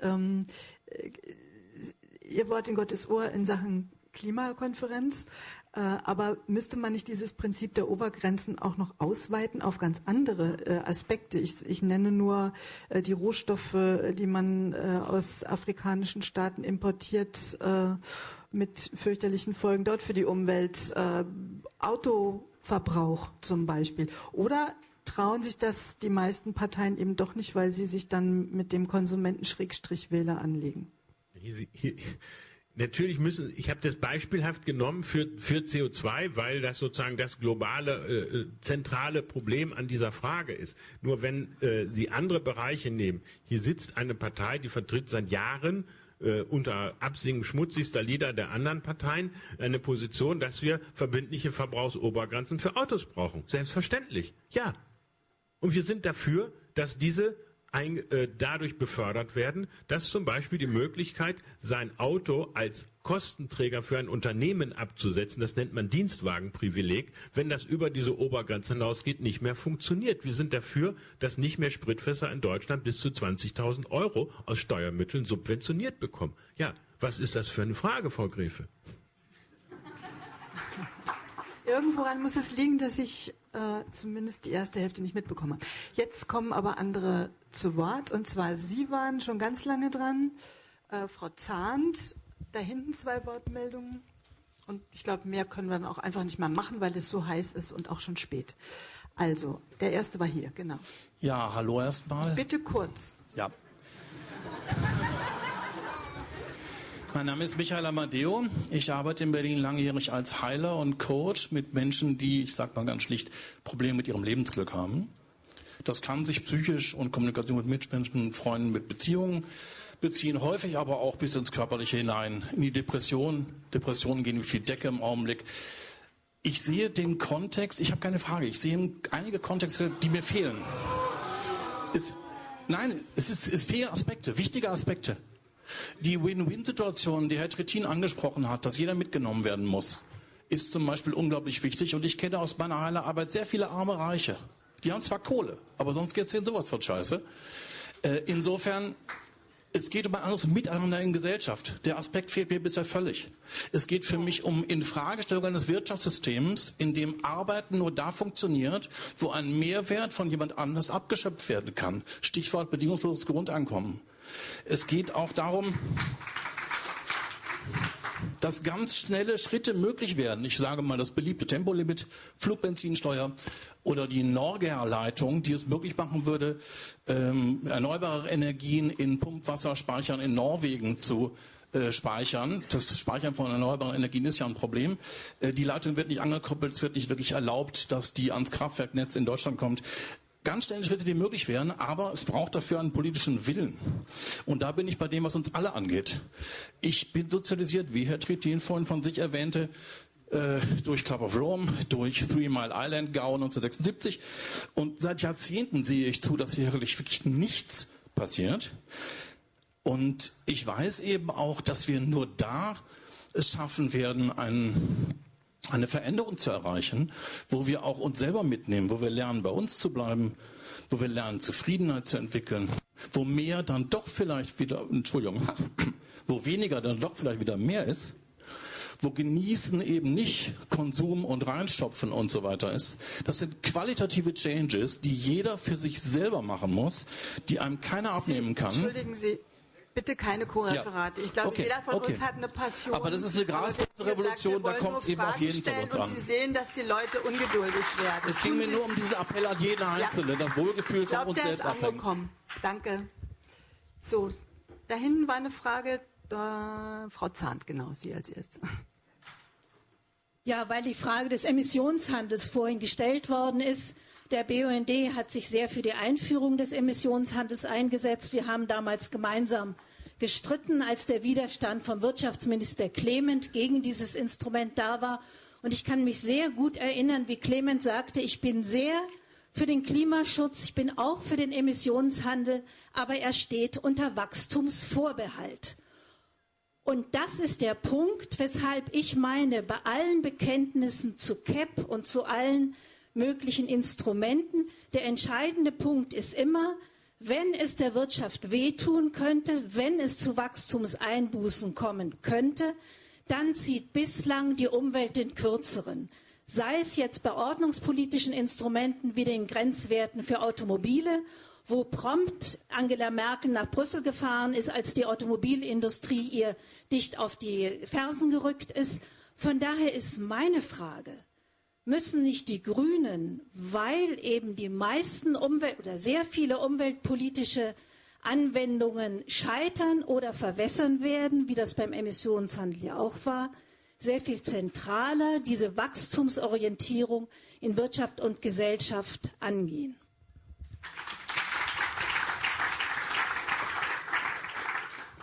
Ganz hinten? Oder die Dame, die das Mikrofon hat, genau.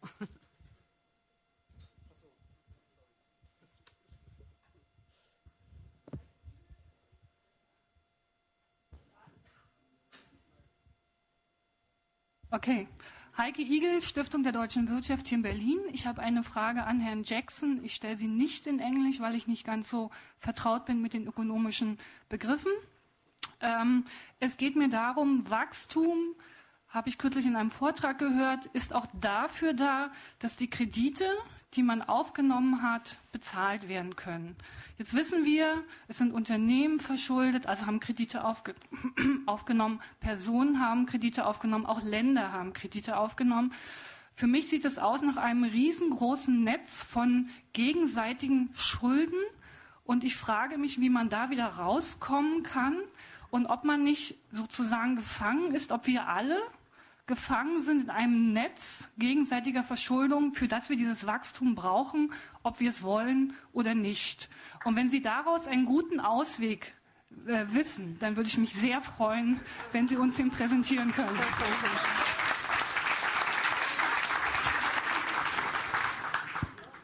Die letzte Frage ganz hinten. Hallo? Ja, Heinrich Strößenreuter, mein Name. Ich war in den 90er Jahren mal Mitarbeiter einer Enquete-Kommission, war da mal Campaigner für Wachstumskritik bei Greenpeace. Und zurzeit coache ich kostenlos Enquete-Kommissionsmitglieder zu eben jener Enquete-Kommission. Deshalb 3 Fragen, die ich mir kurz erlaube.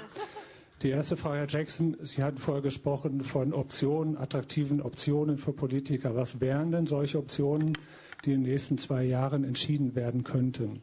Zweite Frage an beide, sowohl nach England als auch nach Deutschland. Was ist eigentlich so schwierig daran, einen alternativen Indikator zum Bruttosozialprodukt zu basteln? Die Inputdaten sind alle da.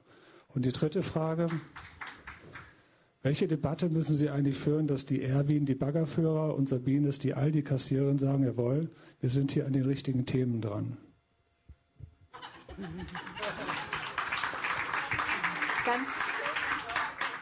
Vielen Dank für die Fragen. Entschuldigung an alle, die sich noch gemeldet haben, aber ich glaube, im Sinne der fortgeschrittenen Zeit machen wir jetzt einfach eine Schlussrunde. Diesmal zuerst Herr Trittin. Also zur letzten Frage würde ich mir einen Coach holen.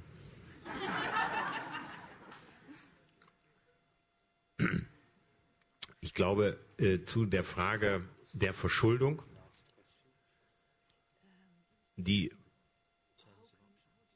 Verschuldung korreliert mit einem bestimmten Vermögen.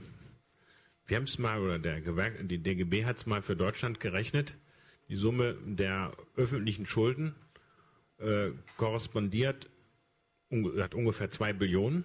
Dem steht 15 Billionen privates Vermögen gegenüber. Es wäre nicht so schwierig, theoretisch, da bin ich bei der Frage von Angelika Zahnt auch, hier zu einem vernünftigen Ausgleich zu kommen. Denn wie sind diese Staatsschulden entstanden? Die Staatsschulden sind dadurch entstanden, dass wir, und das führt dann in der Tat zu Wachstumszwängen, dass wir uns das Geld von den Leuten geliehen haben, von denen wir nicht uns getraut haben, sie angemessen und leistungsgerecht zu besteuern. Und aus der Situation resultiert nun ein Wachstumszwang, weil wir das ja immer bedienen müssen. Allein im Bundeshaushalt von 300 Milliarden sind, glaube ich, 37 Milliarden zurzeit Zinszahlungen drin. Und alle Bemühungen, das über Schuldenbremsen und Ähnlichen runterzufahren, kann man lange darüber diskutieren. Aber das ist ein Wachstumszwang, den wir uns selber durch solche Dinge geschaffen haben. Und damit komme ich zu deiner Frage, kann ich ja nur mit Ja beantworten. Kurz und schmerzlos. It's your turn, Tim Jackson. Yes, thank you very much. I mean, are we enmeshed in an impossible labyrinth of debt? To some extent, the answer is clearly yes, we are. Is it impossible to envisage any solutions at all? I think it's really important to begin to separate out the kinds of debts that we have. For example, business debt is not the same as consumer debt. Government debt, sovereign debt, actually is different from either of those things. And in principle, sovereign debt could be conceived as part of the social contract between a government and its people. It's money that the government owes to its own citizens to the extent that the sovereign debt exists within the national territory. So these are not all the same problem. It's labyrinthine, but it's not impossible to tease apart these different things. And it's not impossible either to think about strategies that reduce debt dependency.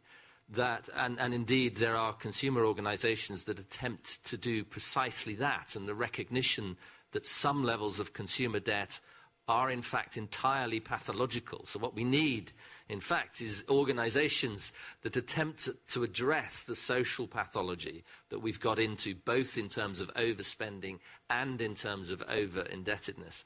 And that as a strategy, I think, is a profound place to start. But if it doesn't work, then at least we have the consolation of knowing that there is one fail-safe strategy for destroying all debt and all financial security everywhere. It's a financial crisis. And that will be the outcome of a situation in which we pursue the fragile expansion of the money supply that led precisely to the crisis of 2 years ago. So there's our challenge. Why would we engage in it? Because actually the alternative is horrendous, and it's something that we should do everything we can to avoid. There were questions about... the indicators, yes, it is hard. What can we do in the next 2 years? I actually resist that question a little bit. These are, it's tempting to ask what we can do immediately, what we can do tomorrow, what panic steps we should take. And the difficulty is that, in some sense, mitigates against a reflective endeavour. And to my mind, this is a reflective endeavour. It's a conversation about the long term for the long time. It's a process of setting in place the institutions that will protect us, that will build resilience into our communities, that will reduce that labyrinthine debt, that will give us better indicators of the quality of life, that will enhance the social cohesion of our communities, that will reduce our dependency as consumers on material stuff. And these may well be long-term traditions. Whether we have to frighten ourselves into change over the schedule of 2 years, I'm just not convinced. And in fact, I don't think the solutions that we'll get to under those conditions will be particularly creative ones. So I'm inclined to resist the urgency of the problem, which may seem paradoxical since the problems are so urgent. But I think the right way to build creative solutions is through reflection, is through careful re-engineering of institutions, is through acknowledgement that there will be losers as well as winners, is through participation of those who have interests in the transition in an open discourse. And at the end of the day, I think that's what this process is about. And the winners will be those who are brave enough to engage in it, because even if it doesn't lead to wholesale transition within 2 years, it will lead to resilience over the long term. It will lead to less collapse. It will lead to more financial stability. And it will lead to better and hopefully happier qualities of life. And I'll sign up for you too in personal coaching. Thank you very much.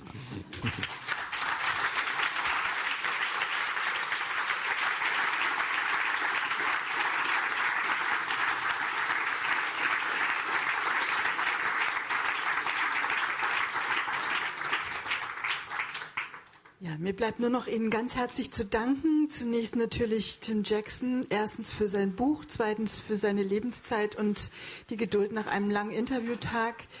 Natürlich auch Jürgen Trittin für seine Anmerkungen und seine Anstöße, die er gegeben hat. Ich fand faszinierend, dass wir es geschafft haben, über Wachstum zu reden, ohne einmal das Wort Kapitalismus zu verwenden. Ich muss immer an Wolfgang Sachs denken, den bereits mehrfach zitierten, der in Rom ist und bei einer Konferenz, ich glaube, des BUND am Schluss gesagt hat, der Drache Kapitalismus muss sich häuten. Und wir wissen am Schluss noch nicht, was dabei rauskommt. Und ich denke, der Prozess dorthin ist sehr schön beschrieben worden. Ich denke immer an Frau Malzahn, die wurde, ich weiß nicht, ob Sie sie kennen, am Schluss ein goldener Drache. Und der goldene Drache der Weisheit, genau. In diesem Sinne wünsche ich noch allen einen weiterhin angeregten Diskussionsabend und vielen Dank fürs Kommen. Wiederhören.